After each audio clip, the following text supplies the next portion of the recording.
بسم اللہ الرحمن الرحیم نحمدہ و نصلی و نسلم علی رسولہ الکریم اما بعد۔ محترم ناظرین، تحفظ ناموس رسالت کے لحاظ سے ہم اپنی ذمہ داری نبھاتے ہوئے مختلف موضوعات کے ساتھ اور مختلف ٹائٹل کے ساتھ اس ایک موضوع پر ہم گفتگو کر رہے ہیں۔ آج ہمارا ٹائٹل ہے کہ تحفظ ناموس رسالت کے لیے ہر دور میں بادشاہوں نے اپنا کردار ادا کیا۔ آج وہ بادشاہوں کے کچھ نام میں لے رہا ہوں کہ جنہوں نے گستاخان رسول کو واصل جہنم کیا۔ ویسے تو خلفاء راشدین کے حوالے سے ہم نے بیان کر دیا۔ حضرت عمر بن عبدالعزیز رضی اللہ تعالی عنہ، آپ نے واضح طور پر اپنے گورنر عبدالحمید بن عبد الرحمن کو لکھا کہ سب النبی کا جو مجرم ہے، یعنی نبی علیہ السلام کو جو گالی دینے والا ایسا مجرم ہے، اس مجرم کو قتل کرنا چاہیے۔ اب یہ واضح طور پر شفا کے اندر بھی اور ایک اردو کتاب عمر ثانی کے نام سے چھپی ہے، اس کے صفحہ نمبر 50 پر یہ موجود ہے۔ حضرت عمر بن عبدالعزیز نے گستاخ رسول کو قتل کروایا۔ موسیٰ بن مہدی عباسی خلافت کے اندر ایک بادشاہ گزرا۔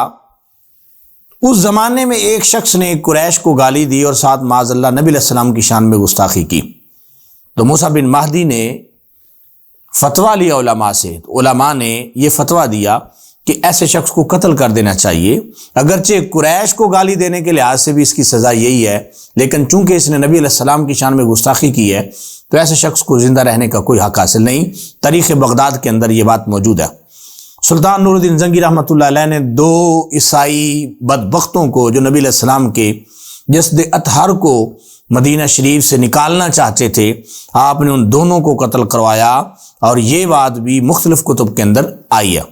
سلطان صلاح الدین ایوبی نے ریجی فالنالڈ کو، جو کہ ایک عیسائی گورنر تھا، اسے آپ نے قتل کروایا۔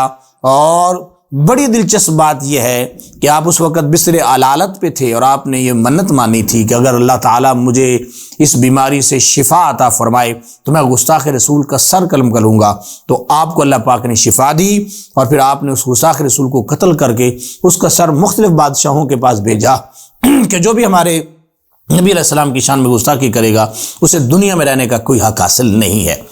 اسی طریقے سے آپ دیکھتے ہیں کہ قرطبہ کی جو تاریخ ہے، یہ اس حوالے سے ہمیں بہت واضح طور پر احکامات دیتی ہے۔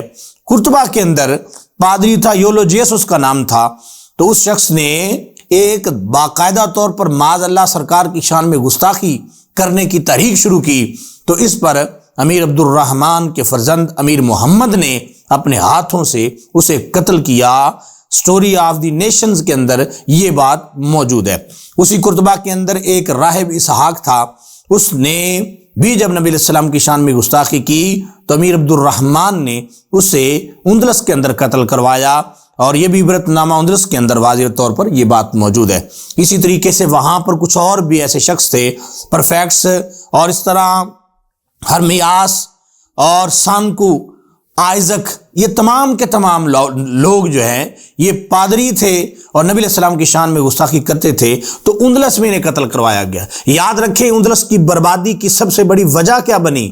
وجہ یہ بنی کہ وہاں پہ عیسائی اور پادری جو تھے وہ نبی علیہ السلام کی شان میں گستاخی چوکوں میں آ کے کیا کرتے تھے۔ پہلے تو مسلمانوں نے انہیں کاٹا، قتل کیا، لیکن جب گستاخیاں بڑھ گئیں مسلمان برداشت کرتے گئے، اور ایک وقت وہ آیا کہ اندلس ہمارے ہاتھوں سے نکل گیا، اور قرطبہ آج بھی ہمارے اوپر رو رہا ہے کہ نبی علیہ السلام کی شان میں گستاخی کو برداشت کرنے کی وجہ سے ہم نے اندلس کو اپنے ہاتھوں سے گوا دیا۔ اس لیے میرے بھائیوں، پاکستان کے لحاظ سے بھی ہم واضح طور پر یہ کہیں گے کہ ہوش کے ناخن لینے چاہیے ہماری عدلیہ کو، وکلاء کو اور صحافیوں کو، اور اسی طریقے سے یہ جو نام لحاظ سکالرز ہیں، محمد علی جہلمی، جو مرزا انجینئر جیسے ایسے بدبختوں کو وہ کافر کیفر کردار تک پہنچانا چاہیے جو گستاخ ہیں۔ یہ تمام ججوں کو اور صحافیوں کو اس بات پر جو ہے ناموس رسالت کے ساتھ کھڑا ہونا چاہیے۔ اللہ تعالی ہم سب کو عمل کرنے کی توفیق عطا فرمائے۔